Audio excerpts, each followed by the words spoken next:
From your Hornbill book, the ailing planet the green movement role, इसमें से आपको जो क्वेश्चन आंसर करने हैं वो देखिए कौन से क्वेश्चन है। फर्स्ट क्वेश्चन जो है यहाँ पर, notice this expression in the text, infer their meaning from the context. और इनके हमें मीनिंग बताने हैं। ये बहुत ही इंपॉर्टेंट जो टर्म है, इंपॉर्टेंट जो फ्रेजेस हैं, इनको आपने अच्छी तरह से याद कर लेना, लिख लेना है। तो मैं डिस्कस करते हैं हम सबसे पहले इसके बारे में। होलिस्टिक एंड इकोलॉजिकल व्यू क्या होता है।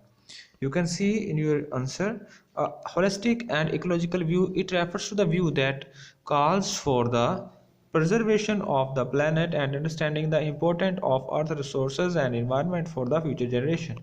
तो यहाँ पर holistic and ecological view क्या है कि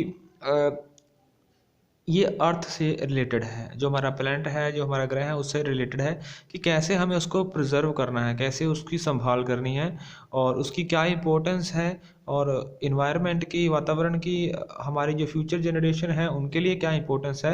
तो ये जो हमारा पॉइंट ऑफ व्यू है उससे रिलेटेड है, उसको हम होलिस्टिक एंड इकोलॉजिकल व्यू बोलते हैं। जो किसी ग्रह के साथ जुड़ा हुआ हो और उस ग्रह के वातावरण से जुड़ा हुआ हो तो उसको होलिस्टिक एंड इकोलॉजिकल व्यू बोल देते हैं। नेक्स्ट देखिए, नेक्स्ट है इंटर आलिया। इंटर आलिया क्या क्या होता है कि अमंग अदर थिंग्स, जो दूसरी चीज़ें होती हैं उनसे रिलेट कर देना। थर्ड वन देखिए, सस्टेनेबल डेवलपमेंट। सस्टेनेबल डेवलपमेंट क्या होता है, a balanced development that meets the need of the present while taking care of the need of the future generation. Balance sustainable development क्या होता है कि हमें पृथ्वी के ऊपर, अपने प्लेनेट के ऊपर रहकर हमें इसका यूज़ इस तरह करना है कि इसमें एक बैलेंस बना रहे। जो चीज़ों की हम पूर्ति ग्रह से करते हैं उनके लिए उनकी फिर देखभाल भी करनी चाहिए, ताकि वो जो चीज़ें हैं वो हमेशा के लिए हमारे साथ रहें और आने वाली जो जनरेशन है उनके भी आगे काम आ सके। उसको हम बोल देते हैं सस्टेनेबल डेवलपमेंट। नेक्स्ट देखिए, डिक्लाइमेट क्या होता है, to reduce drastically in number.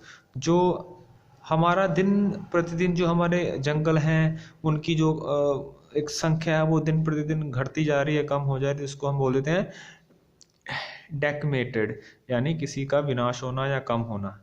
Language क्या है यहाँ पर, लैंग्वेज इट मीन लैंग्वेज से, भाषा से जुड़ा हुआ नहीं है। लैंग्वेज यहाँ पर क्या मीनिंग है, lot of species and neglect और गो अननोटिस्ड।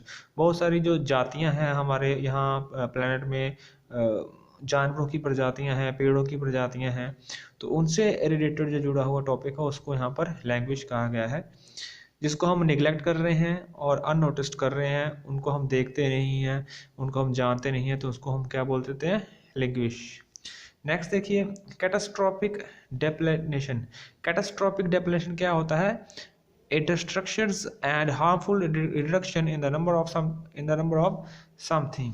जो हार्मफुल जो रेडिएशन है, रेडिएशन कैसे कैसे हमारे इन्वायरमेंट को कर रहा है पोल्यूट। फॉर एग्जांपल टावर्स हैं, मोबाइल टावर्स हैं, या उनकी जो रेंज है, अल्ट्रावायलेट किरणें हैं, ये सब क्या है, कैटास्ट्रॉफिक डेलिपेशंस है। नेक्स्ट देखिए, इग्नोमियस डार्कनेस। इग्नोमियस डार्कनेस क्या होता है कि अंधकार, ठीक है, गहरा अंधेरा जो किसी को बुराई की तरफ लेके जा रहा है, अंधकार की तरफ लेके जा रहा है ना, कोई डिस्ट्रॉय हो रहा है, जो उसको हम इग्नोमियस डार्कनेस बोल देते हैं। इस आपके चैप्टर में बताया गया है।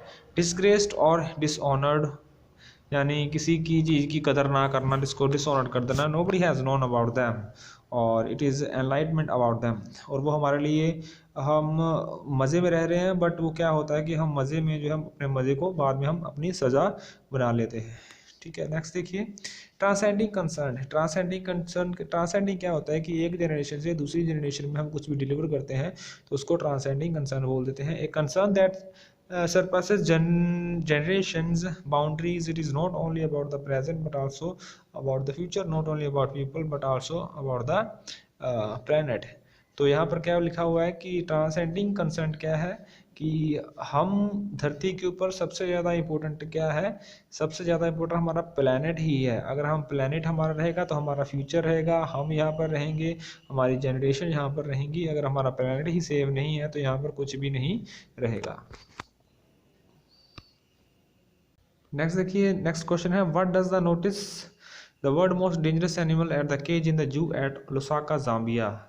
लुसाका जोम्बिया में जो एक जू बताई हुई है उसमें सबसे खतरनाक जानवर किसको कहा गया है, क्यों कहा गया है, ये क्वेश्चन बहुत इंपॉर्टेंट है।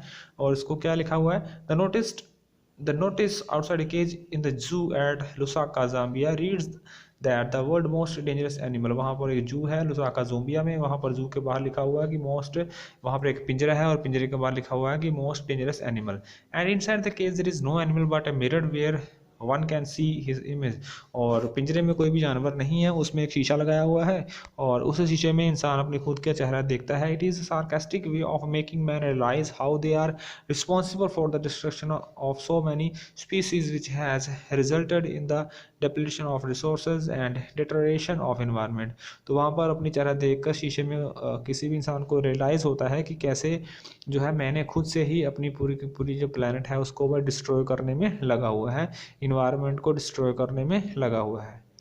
Man is responsible for this and his on survival is threatened. अब क्या है कि अब आदमी ने खुद, उसकी जिम्मेदारी है रिस्पॉन्सिबल फॉर दिस, और खुद ही वो रिस्पॉन्सिबल है ये सब उसने जो किया है अभी जो कंडीशन है अर्थ की, और उसका जो सर्वाइवल है, उसका जो जिंदा रहने के लिए स्ट्रगल है वो दिन प्रतिदिन वो डर में रह रहा है। Last question from your chapter the ailing planet में से, laws are never respected not enforced in India. जो हमारा भारत देश है, भारत देश में जो नियम है, नियमों की क्या हालत है, कैसे वो लागू किए जाते हैं, कितनी उसकी रिस्पेक्ट करते हैं, उसके बारे में बताना है। ये भी बहुत इंपॉर्टेंट क्वेश्चन है, ये आपको लॉन्ग क्वेश्चन में इसका जो आ सकता है आंसर में। देखिए, India the biggest democracy in the world, जो भारत है वो सबसे बड़ा एक लोकतंत्र है पूरी दुनिया में, is condemned for its easy attitude toward laws. और जो यहाँ पर नियम है उनकी जो हालत है बहुत ही खस्ता हालत है। Laws are constituted but never respected not enforced in our country. But हमारे देश में जो हमारा संविधान है, संविधान के अकॉर्डिंगली जो लॉ बनाए जाते हैं उनकी रिस्पेक्ट बहुत कम करते हैं लोग, और उसको लागू भी नहीं किया जाता। For instance the Indian constitution mention that casteism, untouchability and bonded labour shall be abolished. तो यहाँ पर क्या है, हमारे देश में क्या है, जो भारत का संविधान है वहाँ पर ये जो छुआछात है, जाति पाति है, ठीक है, और ज़बरदस्ती काम करवाना छोटे बच्चों से या किसी से भी, ये सब चल रहा है। However these evil flourish brazenly even today. और ये बदकिस्मती की बात है कि यहाँ पर अभी भी ये सब काम जो है वो चल रहे हैं।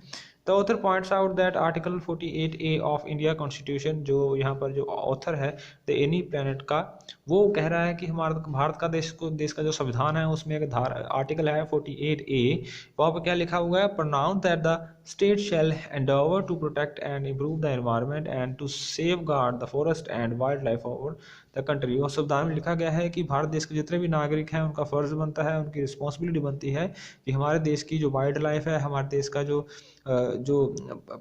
हमारी जो वातावरण है उसकी सुरक्षा करना वो हमारा खुद का एक दायित्व है।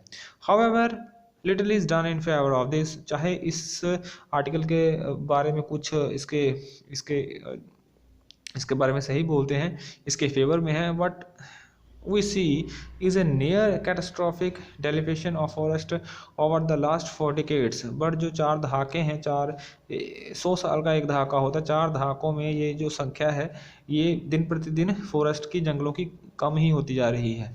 Forest are disappearing over the decades at the rate of 3.7 million acres a year। तो क्या होता है कि हर साल जो है 3.7 मिलियन जो एकड़ जो जगह है वहाँ से भी जो फॉरेस्ट है वो दिन प्रतिदिन गायब हो रहे हैं। Areas that are officially designated as forest land in reality are treeless। और जो कुछ एरिया बचा हुआ है जो प्रिजर्व एरिया बोलते हैं कि प्रिजर्व जंगल एरिया है या प्रिजर्व फॉरेस्ट डिपार्टमेंट है, तो वहाँ पर भी जो है जंगल काटे जा रहे हैं, वहाँ पर भी अब ट्री कोई दिखाई नहीं देता, ट्री लेस हो चुकी है वो जगह भी। The actual loss of forest is 8 time the rate pointed by the government statics. और जो हमारी भारत देश की जो सरकार है उसके अकॉर्डिंगली, उसके जो स्टैटिस्टिक्स है, उसके जो जन आंकड़ा विज्ञान है उसके अकॉर्डिंगली अभी भी क्या है कि 8 टाइम जो है, 8 गुना जो है वो जंगल जो है वो काटे जा रहे हैं और इन्वायरमेंट का वो लॉस हो रहा है। तो ये इंपॉर्टेंट क्वेश्चन आंसर हैं और ये long question and short question आज के जो चैप्टर के लिए बस यही आपको करने हैं। और इसकी जो थोड़ी सी एक्सप्लेनेशन रहती है, वो एक्सप्लेनेशन आप देख सकते हैं, उसको भी अंडरस्टैंड कर सकते हैं। बट ये क्वेश्चन यही आपको अपने फाइनल एग्ज़ाम के लिए लर्न करने हैं। आपके पार्ट 2 है जो एलिंग प्लांट का, इसमें बस यही आपको अपने नोटबुक के ऊपर इसको लिखना है। तो आज के लिए इतना ही है। Today is enough and we will meet in your next lecture. Till then stay safe and take care at your home.